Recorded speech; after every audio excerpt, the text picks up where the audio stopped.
वडोदरा में सुबह से ही बरस रही जोरदार बारिश ने लोगों के हाल बेहाल कर दिए हैं। सुभानपुरा और जेतलपुर इलाके से ये दृश्य सामने आ रही है, जहां पर घुटनों तक पानी भरा हुआ है। स्कूल वैन के अंदर भी पानी भर गया है, जिसके मद्देनजर सुबह सुबह स्कूल पहुंचे बच्चों को वापस घर लौटने में काफी दिक्कतें हो रही है। वडोदरा महानगर पालिका की प्री मानसून कामगिरी के दावे तो गलत साबित हुए ही है, लेकिन इस तरह कुछ ही वक्त बरसी बारिश में वडोदरा के विभिन्न इलाकों से जो जल जमाव के दृश्य सामने आ रहे हैं, वो लोगों के लिए परेशानी का सबब बन रहे हैं।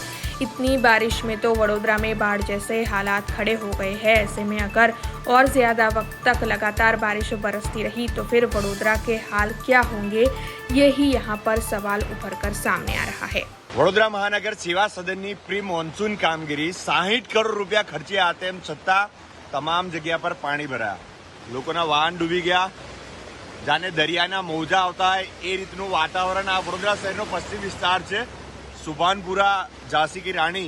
અને તમે જોઈ શકો છો લોકો ગાડીઓ લઈને પણ ખાડા છે તેમ છતાં પણ અંદર પડે છે। આ રીતની પરિસ્થિતિ છે વડોદરામાં।